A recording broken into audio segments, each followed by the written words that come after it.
इस खबर के प्रायोजक हैं डिवाइन पब्लिक स्कूल। आपके सपनों की उड़ान, बेहतर शिक्षा, संस्कार और समर्पण के साथ संचालित। Admission open. सवाई माधोपुर स्थित प्रदेश के सबसे बड़े रणथंभौर टाइगर रिजर्व में भले ही बाघों के कुनबे में लगातार वृद्धि हो रही है, लेकिन रणथंभौर में युवा होते बाघ शावकों ने अब वन विभाग के अधिकारियों की चिंता बढ़ा दी है। युवा होते बाघ शावक टेरिटरी की तलाश में आए दिन रणथंभौर की परिधि से बाहर निकल रहे हैं, जिन्हें वन विभाग द्वारा बार बार ट्रैकुलाइज कर जंगल में छोड़ा जा रहा है। रणथंभौर के युवा होते बाघ शावक अधिकारियों के लिए परेशानी का सबब बने हुए हैं। पेश है रणथंभौर के लिए एक खास रिपोर्ट। 939.14 वर्ग किलोमीटर क्षेत्र में फैले रणथंभौर टाइगर रिजर्व में 600 वर्ग किलोमीटर का कोर एरिया है। इसके अलावा बाहर के इलाके को बफर एरिया कहा जाता है। यूं तो रणथंभौर टाइगर रिजर्व प्रथम का क्षेत्र 1068 वर्ग किलोमीटर है, लेकिन इसमें 128 वर्ग किलोमीटर का इलाका पाली घाट चंबल गढ़िया का इलाका शामिल है। ऐसे में रणथंभौर में केवल 939.14 वर्ग किलोमीटर क्षेत्र में टाइगर विचरण करते हैं।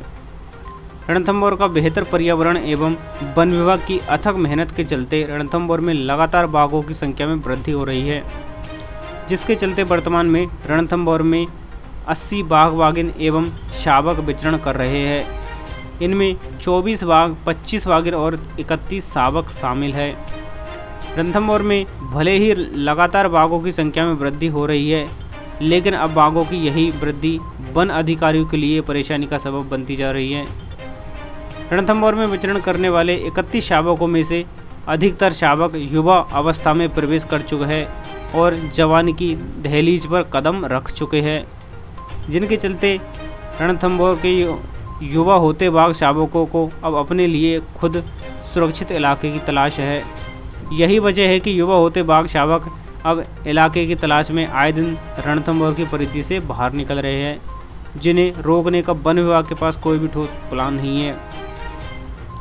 आए दिन जंगल से बाहर निकलने वाले युवा होते बाघ शावकों को वन विभाग को ट्रैकुलाइज कर जंगल में छोड़ना पड़ रहा है, लेकिन फिर कोई दूसरा शावक बाहर निकल जाता है, जिससे आए दिन वन विभाग की टीम को दौड़ लगानी पड़ रही है। वहीं बाघ शावकों के आए दिन बाहर निकलने से बाघ मानव संघर्ष का खतरा भी बढ़ रहा है और रणथंभौर से सटे गांवों के ग्रामीणों में हमेशा अनहोनी की आशंका बनी रहती है। युवा शावक है, इनका मूवमेंट देखने को मिल रहा है। श्रद्धालुओं के साथ भी खतरा संभावित हो सकता है। देखिए, ये स्थिति जो है वो 3-4 महीने रहेगी। 3-4 महीने इसलिए रहेगी कि बाघ शावक जो है वो अभी पूरी तरह से माँ से पृथक नहीं हुआ है, अलग नहीं हुआ है। माँ से जैसे ही अलग होंगे, वन विभाग के सामने भी मौसम भी थोड़ा सुहावना और ठंडा हो जाएगा और इनको स्थापित करना आसान होगा। अभी के समय क्या है कि बहुत ज़्यादा गर्मी है और इस गर्मी के कारण भी बाघों को एक जगह से दूसरी जगह स्थापित करना आसान काम नहीं है और माँ से वो पूरी तरह से अलग नहीं हुआ है। तो ये 2-3 चीज़ों का इंतज़ार है। 3-4 महीने का जो ये कष्ट है और जो संकट है, ये अपने आप ही धीरे धीरे खत्म होगा। रणथंभौर में युवा होते बाघ शावकों को लेकर वन्यजीव विशेषज्ञ डॉक्टर धर्मेंद्र खांडल का कहना है कि भले ही रणथंभौर में युवा बाघ शावकों की संख्या बढ़ रही है, लेकिन अगर वन विभाग और राज्य सरकार सही तरह से कोई ठोस फैसला ले तो इन युवा होते बाघ शावकों को पर्याप्त इलाका मिल सकता है। धर्मेंद्र खांडल का कहना है कि रणथंभौर में आज भी कई इलाके ऐसे हैं जहां बाघों की संख्या बेहद कम है। ये युवा होते बाघ शावक वहां भी अपना इलाका खुद भी बना सकते हैं या फिर वन विभाग इन्हें वहां स्थापित कर सकता है। रणथंभौर के अलावा रणथंभौर का दूसरा डिवीज़न कैलादेवी अभयारण्य, जहां बाघों की संख्या बेहद कम है, इन युवा होते बाघ शावकों को वहां भी भेजा जा सकता है। साथ ही उनका कहना है कि सरकार और वन विभाग चाहे तो रणथंभौर में युवा होते बाघ शावकों की चिन्हित कर नर और मादा का रेशो देखते हुए इन्हें प्रदेश के अन्य टाइगर रिजर्व में शिफ्ट किया जा सकता है। इससे न सिर्फ रणथंभौर का भार कम होगा, अपितु प्रदेश के दूसरे टाइगर रिजर्व भी बाघों से आबाद हो सकते हैं। साथ ही धर्मेंद्र खांडल का कहना है कि वन विभाग द्वारा युवा होते बाघ शावकों के रेडियो कॉलर लगाकर इन्हें मॉनिटर किया जाए तो जहां इन पर नज़र रखी जा सकती है, वहीं बाघ मानव संघर्ष को भी टाला जा सकता है। तो उनको चाहिए, परंतु पार्क के अंदर भी बहुत सारे स्थान ऐसे हैं जो कि खाली पड़े हैं।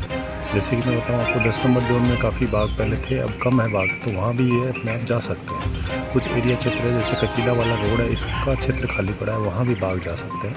तो पार्क के अंदर भी कुछ बाघ अपने स्थान बना सकते हैं। इसके अलावा कुछ बाघ जो है वो कैला देवी क्षेत्र में जा सकते हैं, क्योंकि कैला देवी तो लगभग खाली पड़ा है पूरा का पूरा बाघ क्षेत्र, तो वहाँ भी संभावना है।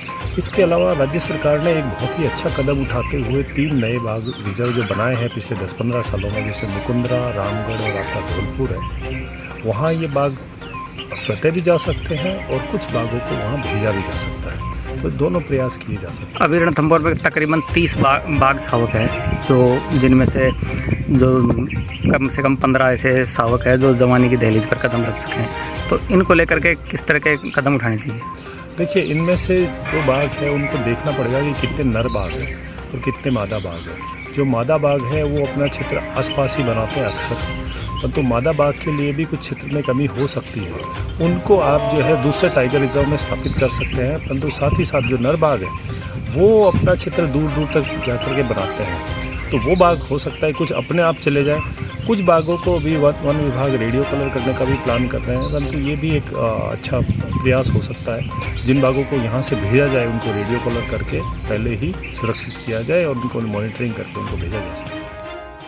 रणथंभौर में जहां युवा होते बाघ शावक आए दिन रणथंभौर के जंगलों से बाहर निकलकर आबादी क्षेत्र में आ रहे हैं, वहीं रणथंभौर के त्रिनेत्र गणेश मंदिर मार्ग और रणथंभौर दुर्ग में भी बाघ बाघिन और शावकों का लगातार मूवमेंट बना हुआ है, जिसके चलते वन विभाग को आए दिन त्रिनेत्र गणेश श्रद्धालुओं की सुरक्षा को देखते हुए आए दिन गणेश मार्ग को बंद कर दिया जाता है। त्रिनेत्र गणेश मार्ग एवं रणथंभौर दुर्ग के आसपास 15 से अधिक बाघ बाघिन एवं शावकों का मूवमेंट बना रहता है, जिसके चलते त्रिनेत्र गणेश दर्शनों को जाने वाले श्रद्धालुओं की जन पर हमेशा खतरा मंडराता रहता है। इन मार्ग पर बाघिन एरी हेड व उसके 2 शावक, बाघिन रिद्धि व उसके 3 शावक व बाघिन सुल्ताना व उसके 3 शावकों सहित अन्य 2-3 बाघों का मूवमेंट रहता है। त्रिनेत्र गणेश मंदिर मार्ग की और रणथंभौर दुर्ग पर टाइगर मूवमेंट को लेकर वन्यजीव विशेषज्ञ डॉक्टर धर्मेंद्र खांडल का कहना है कि अभी इस इलाके में आगामी 2 से 3 महीनों तक यह खतरा बरकरार रहेगा, क्योंकि युवा होते बाघ शावक अभी तक पूरी तरह से अपनी मां से अलग नहीं हुए हैं। उनका कहना है कि वन विभाग द्वारा भी अभी उन शावकों को गर्मी को देखते हुए दूसरी जगह शिफ्ट नहीं किया जा सकता। जब युवा होते शावक अपनी मां से पूरी तरह से अलग हो जाएंगे और थोड़ा मौसम खुशनुमा होगा तो फिर वन विभाग इन्हें अन्य जगह शिफ्ट किया जा सकता है।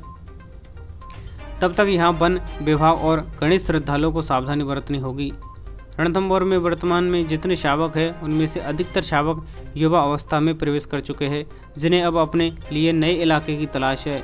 अगर समय रहते वन विभाग और सरकार ने ध्यान नहीं दिया तो आगामी दिनों में न सिर्फ ये युवा शावक रणथंभौर की परिधि से बाहर निकलेंगे, बल्कि इनके बाहर निकलने से बाघ मानव संघर्ष की घटनाओं में भी बढ़ोतरी होगी।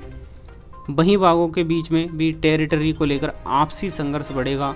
ऐसे में वन विभाग और सरकार को जल्द ही कोई अहम और कड़ा कदम उठाना पड़ेगा, अन्यथा रणथंभौर में फिर कोई अनहोनी घटित हो सकती है, जिसमें बाघ सहित मानव जीवन को खतरा हो सकता है। अब आपके शहर गंगापुर सिटी में चिकित्सा के क्षेत्र में नए आयाम, नए भव्य स्वरूप में आया है वर्धमान मल्टी स्पेशलिटी हॉस्पिटल, जिसमें सभी प्रकार की बीमारियों का एक ही छत के नीचे अत्याधुनिक तकनीक से चिकित्सा सुविधा उपलब्ध, जिनमें जनरल मेडिसिन, सर्जरी, गायनिक, शिशु रोग, हड्डी रोग, यूरोलॉजी, दंत रोग चिकित्सा सुविधा उपलब्ध, विशेषज्ञ डॉक्टर्स की टीम, अत्याधुनिक लैब व सभी प्रकार की जांच सुविधा उपलब्ध, सभी प्रकार की योजनाएं जैसे मुख्यमंत्री चिरंजीवी RGHS की सुविधा उपलब्ध। वर्धमान हॉस्पिटल का वादा हर व्यक्ति को निरोगी बनाना। आज ही संपर्क करें Vardhman multi speciality hospital, Jaipur road, Gangapur city. Contact number 8302906531 और 7463294752।